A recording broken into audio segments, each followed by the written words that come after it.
Esta presentación está enfocada principalmente a entender un poco el contexto en el que Bitcoin aparece, porque como es un sistema muy interesante y hay muchos incentivos en la adopción, cada vez hay más gente nueva, todos los días se están incorporando gentes nuevas al ecosistema, y lo que nos estamos dando cuenta es que mucha gente sigue confundiendo a Bitcoin con un sistema de pagos, o piensa que estamos hablando de un PayPal un poquito más eficiente, una cosa así.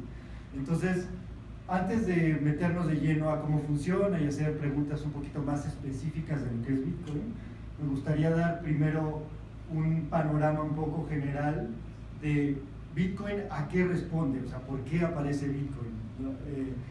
No es gratuita la aparición de Bitcoin y tiene un contexto sociocultural, histórico muy importante, que me gustaría pues hablar un poquito de eso antes de entrar de lleno en el tema, ¿no? Entonces, uno de los conceptos fundamentales que rodea todo este ecosistema, la idea de Bitcoin, bueno, quiero hacer una aclaración antes. Cuando hablo de Bitcoin en general, también estoy hablando de todas las criptomonedas, pero Bitcoin es la más grande, la más importante y es la primera, entonces podemos hablar de Bitcoin en términos genéricos. Cierro paréntesis.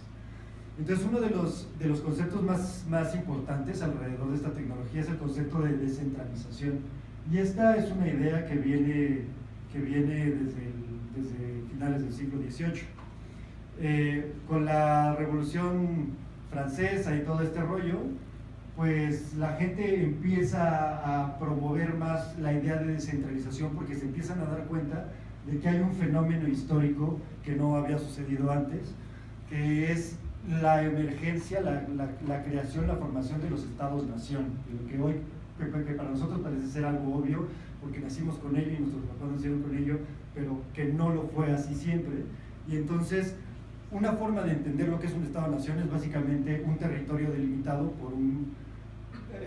es un territorio delimitado que está administrado por una centralización.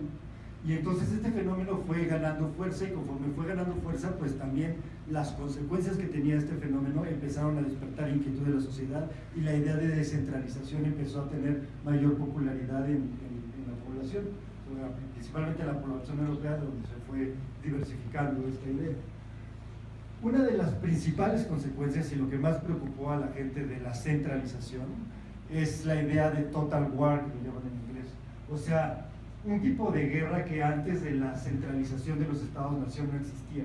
Y la total war es un tipo de conflictos armados que, a diferencia del pasado, involucran a todos los estratos sociales y a todos los niveles de vida de la población de un territorio delimitado.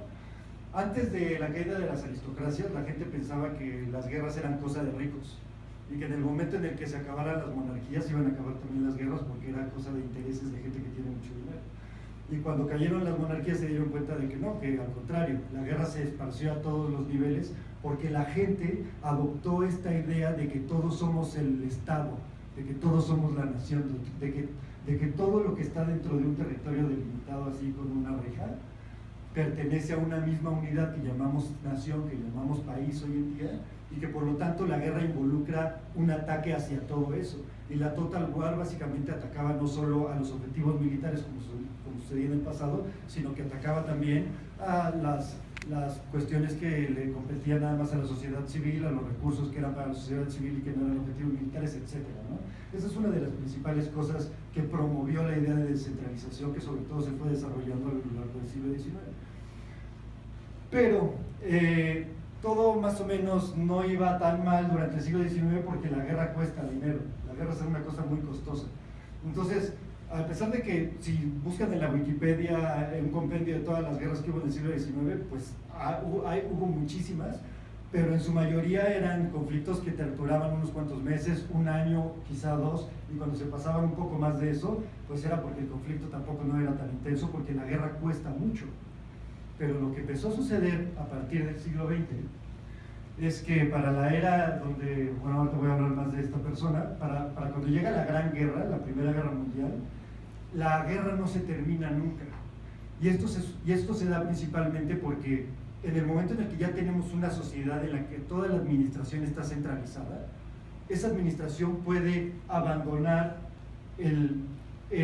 lo que mantenía a esa sociedad ligada a un tamaño de la economía, que en este caso es lo que conocemos hoy en día como lo que era el gold standard. Entonces los gobiernos que tenían el monopolio sobre la economía y sobre la violencia abandonaban el gold standard y podían imprimir dinero interminablemente por el tiempo que querían. Entonces podían sostener guerras de forma interminable, y ese fue el fenómeno que empezamos a ver en el siglo XX. Curiosamente, al mismo tiempo de que los países abandonan el gold standard, tenemos que entender una cosa, ¿no? Las economías tienen un tamaño, o sea, aunque a veces es difícil medirlo, aunque muchos economistas de distintas escuelas no se ponen de acuerdo cómo, pero la cantidad de bienes y servicios e importaciones y exportaciones que tiene una sociedad, que tiene un grupo de gente que vive en un territorio específico, tiene un tamaño. Y si a eso está ligado un sistema monetario, pues ese sistema monetario, cuanto mejor sea la relación entre el tamaño de esa economía, pues el sistema monetario es más eficiente. En el momento en el que se pierde esa relación porque los estados ya no respaldan el tamaño de su economía con la capacidad que tienen para comprar oro, simplemente pueden imprimir más dinero, y lo que están haciendo es creando una burbuja gigante, porque cada billetito, cada papelito impreso que crean hace que el resto de los otros pierda valor, ya que el tamaño de la economía no está cambiando. Por imprimir más billetes no cambia el tamaño de la economía, lo único que está cambiando es el valor de la unidad monetaria que está circulando. Y esto se dieron cuenta muchas personas. Este señor, John Maynard Keynes, para pronto, no sé si han escuchado alguna vez el término de economía keynesiana. Este era un filósofo y economista inglés que se dio cuenta de que una de las formas más efectivas para incentivar la economía era simplemente inyectar más dinero, y esta idea pues le encantó a todos los gobiernos a partir de entonces, ¿no? En la Gran Depresión que causó la Gran Guerra en los años 30, Keynes lo que dijo fue, bueno, como la economía está deprimida, vamos a inyectarle más dinero, vamos a imprimir más papeles, vamos a inyectarle más dinero y vamos a incentivar la economía. Y esa idea se le hizo fabulosa a todos los gobernadores que hasta la fecha en el mundo predican con ese credo. Dicen, bueno, claro, si hacemos una cagada y destruimos un mercado por favorecer otro, no se preocupen, imprimimos más dinero y le inyectamos capital. ¿Y de dónde sacan el dinero los gobiernos? Pues los gobiernos no producen nada, los gobiernos se le quitan el dinero a la gente, pero una forma indirecta de obtener ese dinero de la gente es a través de este impuesto indirecto, que es simplemente imprimir más dinero, ¿no? Esto lo sabían perfectamente estas personas, y a lo largo del siglo XX, después de la Segunda Guerra Mundial, con el Tratado de Bretton Woods, Estados Unidos es el último país que se queda con todas las reservas de oro, pero eventualmente Estados Unidos también está en guerra todo el tiempo, y para costearse sus guerras, pues también con la era de Nixon terminan abandonando el gold standard. Entonces llegamos a una situación en los años 70 en los que ningún país del mundo respalda sus economías en oro, y básicamente estamos como en una especie de kermés global en la que toda la economía funciona a través de papelitos impresos que no están respaldados por nada. Entonces, esa frase de que escuchamos todo el tiempo de que la vida está cada vez más cara, es una falacia. No es que la vida esté cada vez más cara. Los productos que generan las industrias, los procesos que genera la tecnología son cada día más eficientes y con materiales más baratos, pero el dinero vale cada vez menos. El dinero no sienten esa sensación de que como que se está evaporando todo el tiempo, es porque el dinero que tenemos no vale absolutamente nada, no está respaldado por nada. Antes al menos tenían la limitación los estados de que tenía que tener un respaldo en oro, y por lo tanto no podían engañar demasiado imprimiendo demasiado papel, porque la gente se iba a dar cuenta de que no tenían tanto oro. Pero en el momento en el que incluso Estados Unidos, que era el último país que tenía las reservas de oro, decide abandonar el oro porque ya se dieron cuenta de que todo el mundo se la pasaba engañando cuánto tenían, pues entonces entramos en una era en la que toda la economía global está basada en papelitos impresos. Entonces, hay economistas como los keynesianos que dicen, no importa, o sea, podemos vivir en una kermés gigante y no va a pasar nada, pero hay muchas escuelas económicas que desde hace mucho tiempo, desde hace muchas décadas, a lo largo del siglo XX decían, no, espérate, esto no nos va a llevar a nada bueno. Entonces, hay un análisis que viene desde la era de los griegos, de Aristóteles, en el que se distinguían los distintos tipos de dinero. O sea, dice, Aristóteles ya desde aquel tiempo se daba cuenta de que no todo el dinero es igual. El dinero es una tecnología tan antigua como el lenguaje, quizá más antigua, por lo menos más antiguo que el lenguaje escrito. Entonces, se dieron cuenta de que cuando la gente usaba plátanos, por ejemplo, como dinero, o conchitas que recoges del mar, o cigarros como en las películas que tienen en la cárcel. Todas estas son plataformas de intercambio de valor. Cuando la gente usa plátanos, a diferencia de las conchitas, pues hay unos dineros que son mejores que otros. Entonces el problema de los plátanos es que si el plátano se pudre o te lo comes, pues te estás comiendo también tu riqueza, ¿no? Entonces Aristóteles se dio cuenta de que el buen dinero, o mejor dicho, un dinero es mejor que otro en la medida en que cumpla con ciertas características, ¿no? Uno es que sea durable, como en el caso de los plátanos, pues si se acaban los plátanos, pues se pudren, entonces no es tan buen dinero los plátanos. Que sea portable. El oro, que es uno de los metales preciosos por consenso más antiguos, el consenso, ¿no? El oro ha estado ahí desde antes de que estuviéramos nosotros y va a estar hasta después de que nos vayamos. Pero el consenso en cuanto al valor del oro ha estado siempre. Sin embargo, por ejemplo, uno de los problemas que tiene el oro es que no es portable. Y si tú tienes tus ahorros en oro, pues no está tan fácil de que te los lleves a otro lado o que pagues el café ahí, haciéndole raspaduras a tus centenarios, ¿no? Entonces el oro no tiene esta propiedad de portabilidad. Sería uno de los defectos, para poner un ejemplo de comparación. Otra característica interesante es la divisibilidad, que está ligada también a la fungibilidad. La divisibilidad, pues la palabra lo dice, ¿no? El oro lo puedes dividir hasta el nivel atómico si quieres, pero la fungibilidad es importante. La fungibilidad significa que dos unidades monetarias sean exactamente iguales, que tengan el mismo valor. O sea, por ejemplo, si tú recibes un billete de 500 pesos y el billete viene del narcotráfico, a lo mejor para ti ese billete no vale lo mismo que un billete que acaba de salir de la imprenta. Entonces eso hace que ese dinero no sea tan fungible. Entonces el que el dinero tenga una historia lo hace menos fungible. Un plátano no es exactamente igual a otro plátano, porque a lo mejor uno está más grande y pesa más que el otro, entonces eso lo hace menos fungible. Pero un gramo de oro es exactamente igual a otro gramo de oro que esté en otra parte del mundo. Eso es bastante fungible, ¿no?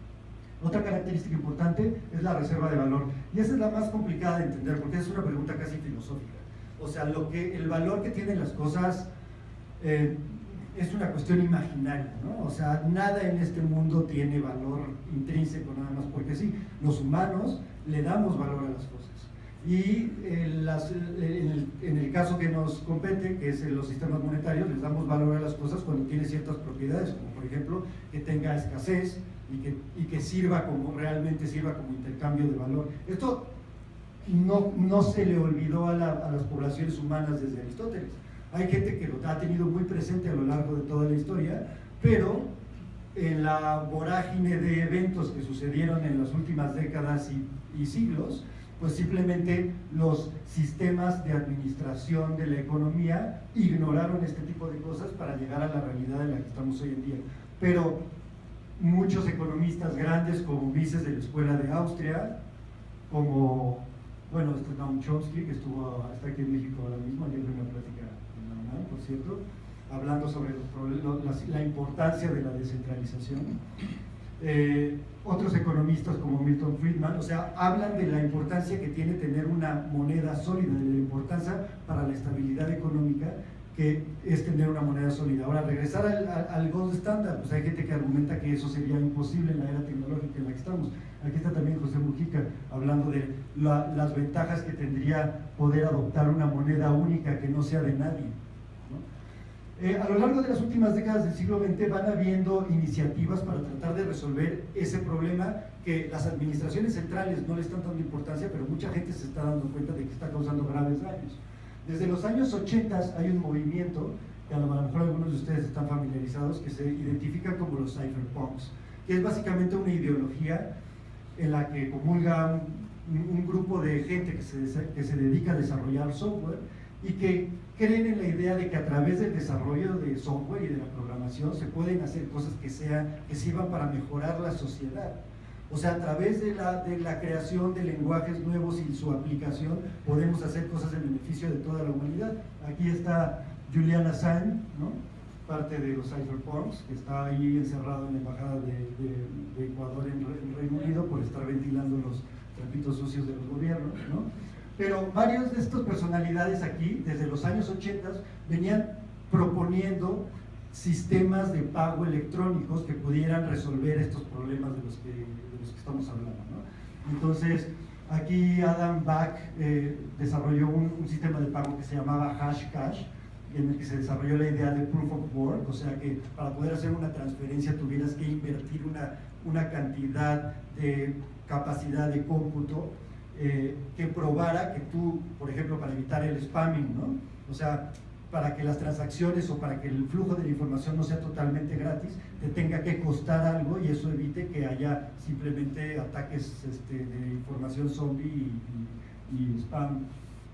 B-Money también busca estos objetivos. Bueno, en general no vale la pena detenerlo mucho aquí, pero a lo que quiero llegar es que para cuando llega la crisis de 2008, en la que se juntan todos los pronósticos que venía diciendo toda la gente que iban a suceder, en la que la Reserva Federal de los Estados Unidos, por más que inyectó, esta vez de billones en inglés, que son miles de millones en castellano, ¿no? La Reserva Federal inyectando 29,000 millones de dólares para rescatar a estas instituciones de inversión, ¿no? 85,000 millones a la Reserva Federal para lograr, y aún así no pudieron detener la burbuja tan grande, el vacío tan grande que había en la economía mundial, en la disparidad, el vacío tan grande que se había creado por la disparidad entre la capacidad real económica que tenía la sociedad en ese momento y la cantidad de papelitos circulando por todos lados y pagarés, y estos que llamaban los CMOs, ¿no? Que son Collateralized Mortgages Obligations, que básicamente era transferir una deuda basura, de pasársela de una persona a la otra como la papa caliente, ¿no? Que nadie la quiere, entonces la van disfrazando y le van poniendo layers de documentación y disfrazándola para que termine en bancos en Sudáfrica, y de pronto todo eso les salió el tiro por la culata, ¿no? Explota la burbuja en 2008 y casualmente en esos últimos meses una persona de nombre Satoshi Nakamoto había estado trabajando en un protocolo que lo llama Bitcoin, a Peer-to-Peer Electronic Cash System, y él lo publica a finales del 2008. Publica el artículo, lo publica en una mailing list en la que estaba, pues, sobre todo esta gente y otras personas más involucradas. Y en este protocolo, básicamente lo que hace el parteaguas del protocolo de Nakamoto es que resuelve el problema del double spending. Entonces, para los que no están familiarizados con eso, ¿qué es el double spending? La diferencia entre una moneda electrónica que realmente funcione y un correo electrónico, por ejemplo, es que si yo te envío un correo electrónico a ti y tú se lo envías a él y tú se lo envías a él, cada uno se puede quedar con una copia del correo electrónico. Podemos hacer tantas copias como queramos de un correo electrónico o de los videos de nuestros sobrinos, ¿no? Entonces, eso, algo que lo puedes copiar de forma infinita, no puede tener ningún valor, porque simplemente el valor que le puedas dar en un momento histórico determinado se va a ir diluyendo hasta el infinito cuanto más lo vayas copiando. Ese problema específico es una de las características que resuelve Satoshi Nakamoto. ¿Cómo lo resolvía el sistema bancario tradicional? Pues había una autoridad central en la que decía, si tú le haces una transferencia a él, tú me dices cuánto es esa transferencia y yo lo apunto en el libro de contabilidad, y entonces ahora sé cuánto tienes tú y cuánto tiene él. Y eso es lo que venía siendo el sistema bancario tradicional desde el Renacimiento. Pero el problema con la centralización de la administración y los estados-nación en los que vivimos hoy en día es que los bancos ya no responden a las necesidades del liberalismo clásico. Los bancos son unas instituciones centralizadas, coludidas con la administración central, llámalo gobierno, llámalo como quieras, y entonces ellos ya no tienen que dar no tienen que rendir cuentas a nadie, y esa autoridad, esa forma que hacen para llevar el registro contable, lo pueden hacer sin tener que rendir cuentas a nadie, y además te obligan a entrar en ese sistema porque no puedes hacer transacciones que no sea sino con su sistema monetario. Entonces, lo que resuelve este protocolo es que se puede hacer una transacción de la persona A a la persona B sin que esté esa autoridad central involucrada, o sea, de una forma descentralizada, sin necesidad de que haya un policía ahí llevando las cuentas a todos y diciéndole cuánto tiene cada uno. De esa forma descentralizada, a través de un protocolo como los que se habían venido trabajando durante décadas, se consigue un sistema de pagos peer-to-peer, de persona a persona, sin que haya la necesidad de intervención de una autoridad, ¿no? Entonces, alguna de las puntos importantes, ¿no?, que describe el protocolo es esto: un sistema puramente de persona a persona, ¿no?, en la que no se necesita una institución central, en el que se necesita una proof of work, o sea que no puedes hacer simplemente transacciones gratis y bombardear al sistema con transacciones fantasma y zombies, porque tienes que demostrar una prueba de trabajo. Y bueno, como estamos en la era del Internet, pues es un protocolo que funciona por encima del Internet y requiere una mínima infraestructura y pues bueno, por aquí dice más, básicamente es de libre asociación, es descentralizado, está distribuido y opera básicamente como opera el Internet, en el que el Internet podemos entenderlo como una plataforma de intercambio de información, ¿no?, que no distingue por género, por nacionalidad, por la calidad de la información que quieres transmitir. Otra cosa es que las industrias que se han ido construyendo encima del Internet pues tengan sus preferencias y trabajen para clientes en específico o respondan a necesidades determinadas, pero el protocolo como tal es abierto y cualquier persona, sin necesidad de identificarse, sin necesidad de revelar la calidad de la información que quiere transmitir, lo puede utilizar. La misma idea se busca con esto, pero con el intercambio de valor. ¿Y por qué tiene valor? ¿Por qué tiene valor un Bitcoin? Bueno, pues porque tiene escasez, porque un Bitcoin no se puede simplemente copiar, no se puede falsificar, no se puede borrar del libro de contabilidad inmutable en el que están registrados todos. Por lo tanto, si entendemos Bitcoin como una plataforma de valor, es más fácil, si hacemos un símil con lo que es el Internet, ver cuáles son las ventajas que tiene, a diferencia de un sistema monetario como el que tenemos, en el que no puedes hacer una transferencia internacional tan fácilmente, en el que necesitas tener una cierta capacidad de poder adquisitivo para que te den permiso de tener una cuenta bancaria, en el que si a la entidad bancaria o al gobierno que controla el territorio en el que vives no le parece las actividades que tienes o perteneces a un grupo en el que no está de acuerdo, pues te pueden congelar tus bienes. Esto está por encima de todos esos obstáculos, ¿no? Entonces Bitcoin es una base de datos, ¿sí? En la blockchain, la cadena de bloques, ahorita hablamos un poquito más sobre eso, es una base de datos, pero también es un registro contable, también es un sistema de pago, también es una moneda, también es una reserva de valor, y porque básicamente es una tecnología nueva, ¿no? Ok, una definición que a mí me gusta de lo que es Bitcoin, y ustedes lo van a poder entender muy bien, es que es un protocolo, ¿no? Es un protocolo de programación que funciona a través de un modelo matemático de teoría de juegos. Para los que no están familiarizados con el término, es básicamente un juego, es una especie de combinación entre un bingo en el que están participando muchas personas y un sudoku, ¿no? Un problema muy difícil que tienen que resolver a través de una función hash. Una función hash es una función que le aplica, a la que pones un input, y el output es siempre, en este caso, una dirección alfanumérica de un tamaño determinado.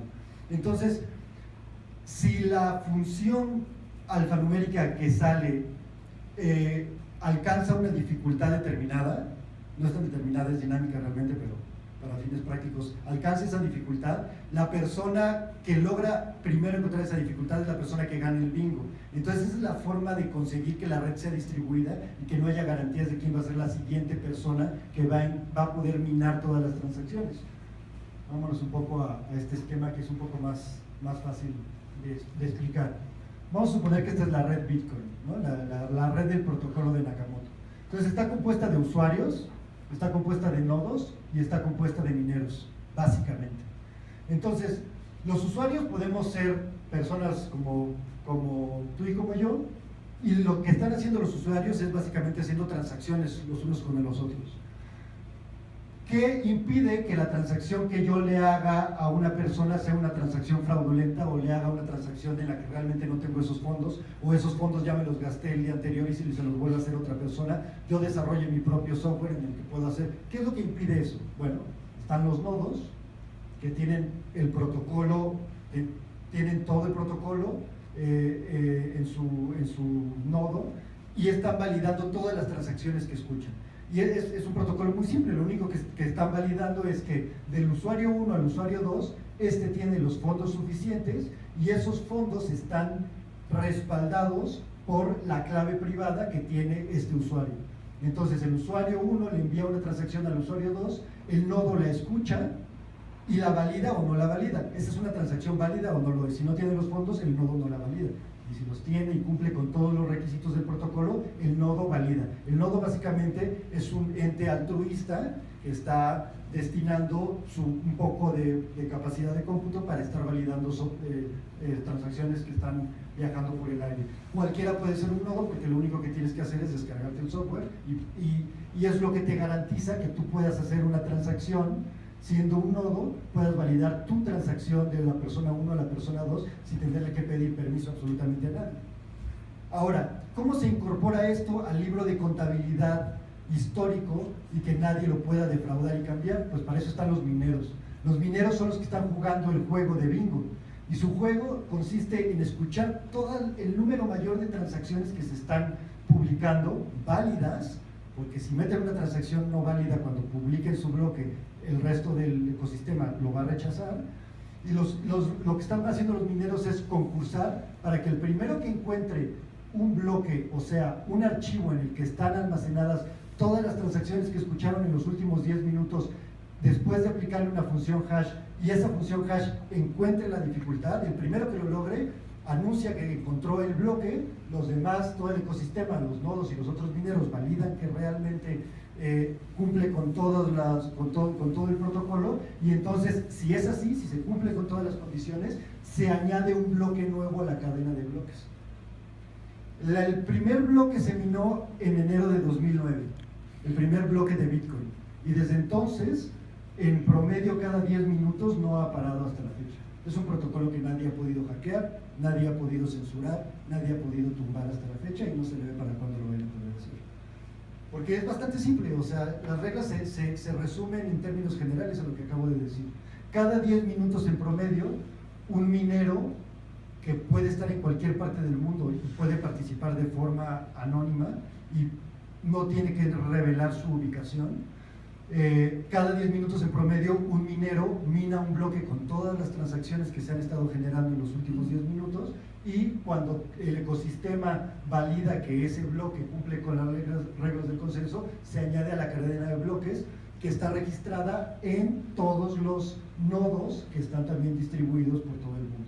Por lo tanto, la probabilidad de poder hacer un fraude, o sea, poder cambiar alguna de las transacciones de la cadena de bloques, es casi imposible, porque cualquier cambio que hagas en los bloques, tanto en el primero como en el último, tanto el primero de la historia en 2009 como en el último que se minó ahora, cualquier cambio que hagas hace que la función hash resultante cambie y por lo tanto es conspicuo para todo el resto de la cadena. Entonces eso hace casi imposible que se pueda defraudar el protocolo. ¿Qué es lo que hace este nuevo tipo de dinero electrónico mejor que lo que hacen los papelitos que imprimen los bancos? Bueno, pues mira, durabilidad. Los papelitos, pues ya vivimos más, sobre todo estos que son más de plástico, pues se te rompen casi hasta de verlos. Un Bitcoin, pues hasta donde se ve, digo, mientras no lleguemos al apocalipsis zombie, pues parece ser que no, un Bitcoin que ha sido minado no se le ve para cuándo se vaya a destruir, ¿no? O sea, mientras siga habiendo internet, mientras siga habiendo electricidad, los Bitcoins van a estar ahí registrados por el resto de la historia de la humanidad. O sea que en cuanto a durabilidad, pues Bitcoin 1, bancos 0. Portabilidad, puedes enviar una transacción desde cualquier parte del mundo hasta cualquier otro lugar sin revelar tu ubicación, de forma totalmente anónima, sin que nadie la pueda bloquear, porque hoy en día ya ni siquiera necesitas una conexión a internet para hacer una transacción de Bitcoin. Blockstream, que es una empresa, acaba de lanzar un satélite en el que puedes anunciar transacciones de Bitcoin por SMS, o sea que ni siquiera necesitas conexión a internet para transferir un Bitcoin de una persona a otra, ¿no? O una fracción de Bitcoin. Es imposible que ningún agente gubernamental o maligno pueda bloquear las transacciones de Bitcoin. Tendrían que apagar el internet de forma permanente para que se detuvieran las transacciones de Bitcoin. O sea que pues, nos pedía el Centro de Cultura dejar esto a las 10 de la noche. Ya les pedimos 10 minutos más, ya nos los dieron. ¿Cuánto tiempo tenemos? A partir de ahorita, ¿no? 10 minutos. Ok, perfecto. Pues acabo rápido para que haya un poquito de preguntas y respuestas y ya está, ¿no? Para acelerar esto, divisibilidad, bueno, cada Bitcoin lo puedes dividir 100 millones de veces y ese protocolo se puede incluso modificar si es necesario, pero hay Bitcoins para toda la humanidad. Y el valor intrínseco, bueno, este es el punto más interesante, ¿no? Porque la gente del mundo financiero tradicional no entiende cómo algo digital, bueno, no es fácil tampoco, no entiende por qué algo digital puede tener valor, pero si entendemos cómo funciona la tecnología y entendemos la materialidad que tiene este nuevo sistema monetario, pues podemos ver por qué un Bitcoin tiene valor. Escuché hace poco de un grupo de mineros que dicen que actualmente aproximadamente minar un Bitcoin está costando en términos de inversión de hardware y de electricidad sobre todo, pues alrededor de $1,000, ¿no? Minar cada Bitcoin que se genera cada 10 minutos. O sea que el valor intrínseco es mucho mayor al que tiene el sistema monetario tradicional. El desarrollo del ecosistema Bitcoin está ya en un momento de una curva exponencial. O sea, hay una empresa en Estados Unidos que se llama Coinbase que presume de tener aproximadamente más de 10,000 usuarios diarios que se están apuntando. O sea, el nivel de adopción es gigantesco y tiene lógica porque la plataforma ya está hecha, los cables y las computadoras ya están fabricados. No es como los 20 años que le tardó el Internet en lograr una adopción importante. En el caso de Bitcoin ya está el cableado, solo se necesita desarrollar el software y que la gente lo aprenda a usar. Empresas que te permiten hacer pagos con tarjetas de prepago, con tarjetas Visas para que puedas pagar en el Oxxo, para que puedas retirar de un cajero Santander, todo eso hay cada día más. Habemos gente que ya no tenemos cuentas en el sistema bancario porque no nos conviene, o sea, no tiene sentido tener tu dinero en el sistema bancario, ¿no? Entonces el ecosistema está desarrollándose a un nivel impresionante. Por lo mismo también del precio. Ok, y quiero cerrar con algunas citas así de personalidades célebres, ¿no? No sé si lo conozcan, pero Roger Ver es uno de los principales promotores y yo creo que esta frase tiene mucha razón. O sea, dice que el Bitcoin, después del Internet, ha sido el invento más importante que va a haber la humanidad, sobre todo por el cambio social que va a provocar, ¿no? Bill Gates también tiene una entrevista famosa que pueden ver en YouTube cuando habla de Bitcoin y como que no se quieren meter mucho, no se quieren mojar mucho, pero realmente terminan diciendo lo que es sólido, ¿no? O sea, es un sistema mucho más eficiente. Y hay una entrevista que me encanta y con esta quiero cerrar la plática, que es cuando le preguntaron a Obama siendo presidente qué opinaba sobre Bitcoin y dijo, el problema, hablando para él y sus amigos, es que una persona que tiene bitcoins es como si tuviera un banco suizo en su teléfono celular, ¿no? Claro, es un problema para los bancos, pero para los usuarios, para todas las personas que no somos banqueros o que no trabajamos para el gobierno, pues no es ningún problema, es todo lo contrario. Entonces, básicamente es eso. Vamos a ver si tenemos tiempo de algunas preguntas y respuestas y pues muchas gracias.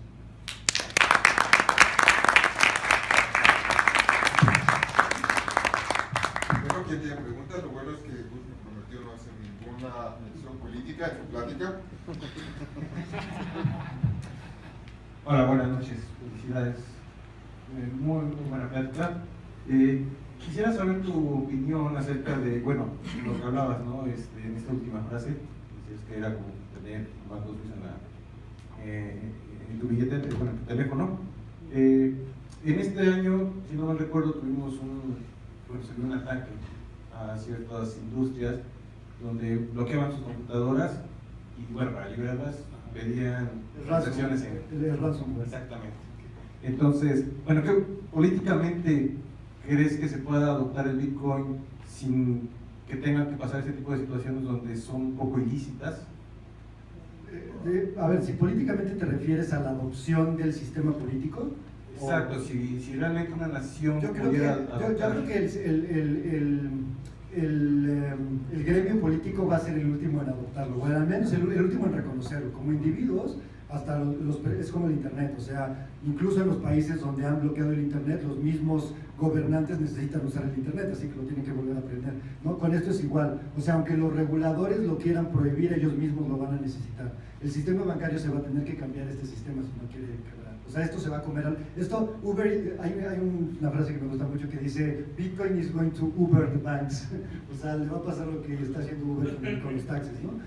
Es verdad, o sea, ya lo estamos viendo, ¿no? Cada vez somos más gente los que no necesitamos el sistema bancario. Entonces, pero respecto a las transacciones ilegales y las cuestiones ilegales, mira, esto es igual que todo. O sea, el Internet al principio decía que se usaba para pura pornografía y para transacciones ilegales. Puede ser que sí. O sea, esto quizá los primeros en adoptarlo, como cualquier tecnología, como la primera vez que se inventó un cuchillo, pues probablemente lo hicieron para hacer cosas malas. Pero, pero la mayoría de la gente en el mundo no se dedica a hacer cosas malas.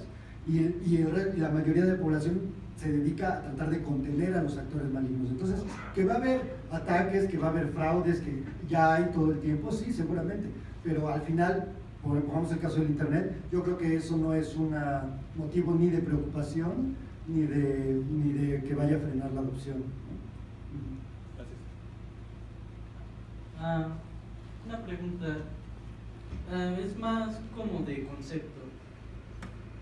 Entiendo Bitcoin funciona en nuestro Internet actual, pero basándonos en la descentralización, si queremos pasar a otras plataformas como Hyperbodia, que funciona con CDJN, ¿cómo podríamos hacer esa migración? Porque Hyperbodia sigue siendo como un Internet descentralizado, ¿no? Mira, probablemente la migración de una plataforma a otra o de un lenguaje a otro, si es posible hacerla de forma eficiente, se va a llevar a cabo. Y si no es posible, pues simplemente va a ser desplazada una blockchain por otra. Hoy en día hay cientos, yo creo que ya hay miles de blockchains diferentes compitiendo por el volumen de mercado que tiene Bitcoin. Entonces, si el protocolo de Bitcoin no es capaz de migrar de una plataforma a otra, lo va a hacer la siguiente. Entonces, es una tecnología que ya no se va a ir a ningún lado. Bueno, mi pregunta es, actualmente, ¿quiénes, con eso hablo de personas físicas, lugares, lo que sea, hacen transacciones con Bitcoin? Y o sea, ¿quiénes dan bienes y servicios utilizando Bitcoin actualmente? Ok, la adopción de los negocios formales, digamos, o sea, de una tiendita de autoservicio que pues tiene que estar regulada y tiene que pagar sus impuestos y tal, no es tan sencilla porque evidentemente tú declaras lo que quieres, o sea, esto está diseñado para que no se pueda regular y no se pueda fiscalizar arbitrariamente. Entonces, un negocio que quiere estar perfectamente regulado, pues se va a tener que esperar a que su gobernador local escriba una ley para decirle cuánto de lo que ganó tiene que pagar en impuestos. Por otro lado, como la demanda es tan grande, habemos gentes que tenemos tarjetas de prepago, Visas o Mastercards que te mandan desde Gibraltar o desde las Islas Caimán, con la que puedes pagar en el Oxxo perfectamente y entonces ya no necesitas que la persona del Oxxo acepte bitcoins, tú se lo pagas igual indirectamente, porque la demanda es demasiado. Entonces, aunque se resistan los comercios no, pero la regulación se resista a que los comercios adopten esto, van a encontrar la forma de entrarle por otro lado. Las personas como las de mi equipo que están aquí y personas de todo el mundo, nosotros nos pagamos con Bitcoin todo, ¿no? O sea, no tiene caso hacernos una transferencia bancaria que se va a tardar 3 días hábiles. O sea, esto es 24 horas todo el tiempo. Sí, tengo una duda como medio técnica, ya, muy rápida. No entiendo la parte de esto de los mineros, o sea, ¿de dónde, cómo fabricas un Bitcoin? Es la pregunta, o sea, para fabricar monedas o billetes, ¿no? Pues usas papel, los papeles vienen de los árboles, ¿no? Y en este caso, pues la Bitcoin, ¿cómo la creas? Sí, como es una tecnología nueva, no es tan fácil, ¿no? Agarrarla a la primera. Mira, así voy a tratar de responderlo lo más rápido posible. Se le llama minar, pues como una metáfora de la minería de los metales preciosos, ¿no? Porque minar metales preciosos te cuesta dinero. O sea, la diferencia entre imprimir papel y minar oro es que conforme pasa el tiempo y hay más oro del que extrajeron, pues tienes que excavar cada vez más hondo y te cuesta más dinero. Por lo tanto, minar es una prueba de trabajo. El que trae un gramo de oro recién minado quiere decir que invirtió tiempo en hacerlo, ¿no? Entonces, esto funciona bajo la misma lógica. ¿Cómo se generan los bitcoins? Es una generación determinada matemáticamente, en una curva, es una función que se le llama geométricamente decreciente. O sea, básicamente, en los primeros 4 años de vida de la blockchain de Bitcoin, cada 10 minutos, cada que se encontraba un nuevo bloque cada 10 minutos, el minero que encuentra el bloque, la primera transacción que mete en su bloque es una transacción que él mismo se inventa para sí mismo. Y así es como se generan los bitcoins, ¿sabes? Ahora, si esa transacción que él se hace a sí mismo es de más o de menos de lo que dice el consenso, cuando publique su bloque y diga, gané el bingo, aquí está, nosotros le vamos a decir, no, espérate. O sea, no estás cumpliendo con las leyes del consenso, así que ponte a concursar otra vez y seguimos con el siguiente, ¿sabes? Entonces los mineros tienen todo el incentivo para no hacer ningún fraude, pero dentro del consenso está que cada 10 minutos el minero que encuentra el bloque se inventa una transacción a sí mismo y así es como se generan, esa es la recompensa, es el incentivo que tienen los mineros en invertir en hardware y en poder de procesamiento para darle seguridad a la red de Bitcoin. Entonces cada 10 minutos se están generando en este momento 12.5 bitcoins, que equivalen más o menos a un 4% de inflación anual, y cada 4 años se reduce a la mitad, por eso se llama geométricamente decreciente, porque si la graficas es como una, ¿sabes? Como un bloque que se va haciendo chiquito. Con el tiempo cada vez se van a minar menos bitcoins, menos bitcoins, y eso hace que la oferta es menor y por lo tanto la demanda aumenta y el precio aumenta siempre. ¿Alguna otra pregunta? Bueno, cualquier otra cosa si quieren lo podemos ver afuera. Sí. Bueno, digamos, ya entendí el concepto de Bitcoin, ya tengo como los fundamentos, le quiero entrar. ¿Cuáles son los primeros pasos y cuáles son, digamos, las entidades que existen aquí en México o, no sé, a través de todo Internet para poder empezar a usar la forma más fácil de empezar es descárgate una wallet, ¿no? O sea, una cartera electrónica, que es una aplicación que te descargas en 30 segundos, ¿no? Las más famosas, yo te puedo recomendar Jaxx, que se escribe JXX, Mycelium, hay muchas, ¿no? Y los bitcoins los tienes que comprar, o sea, los tienes que comprar a alguien, o alguien te tiene que pagar en bitcoins, porque no se generan nada más así. Entonces, lo que sea que sabes hacer bien, por lo que te pagan en el sistema tradicional, puedes ofrecer eso como un servicio a las personas que tienen bitcoins, que ya son muchas, y entonces te pueden pagar a través de eso, o puedes entrar a una plataforma, a un exchange, a una casa de cambio virtual, en la que te pones en contacto con gente si les compras directamente. Quiero comprar 50 pesos de Bitcoin, venga, mándamelos, te los doy en persona o te los deposito en un banco o nos vemos, depende del saco de la pedrada, ¿no? Si vas a comprar 50 pesos o 5,000 pesos, nadie te va a estafar por eso, porque es gente que se dedica a eso y están calificados y regulados. También hay empresas que ya se dedican a vendértelo con tu tarjeta de crédito. Aquí en México la más famosa se llama Bitso, que están dando una conferencia aquí en el Hilton en este mismo momento. Los de Bitso están haciendo un servicio muy bueno y le dan el servicio a la gente, es de las formas más fáciles de comprarlo. Pero Bitso es como un banco también, o sea, ellos tienen todos tus datos. Cuando Hacienda finalmente haga su ley fintech, el gobierno va a llegar a Hacienda y te va a decir, bueno, tú compraste bitcoins en 2017 y ahora estamos en 2020 y ya subieron 20 veces de valor, así que vas a tener que decir, te voy a decir yo a ti cuánto me tienes que pagar, ¿no? Entonces, justamente defeat the purpose, ¿no? O sea, el problema de algunas de estas empresas centralizadas es que están replicando el modelo del sistema bancario para que sea más amigable para la gente, pero a veces arrastran muchos de los problemas del sistema bancario. Pero es muy fácil, o sea, haz una búsqueda en Google, ve cómo funciona, descárgate una cartera, aprende a usar y compra 100 pesos de bitcoins y aquí apréndelo a enviar y así. Gracias. Bueno, pues creo que ya nos tenemos que ir. Si cualquier persona tiene más dudas y eso, podemos hablar de eso. Pero vamos a hacer una prueba de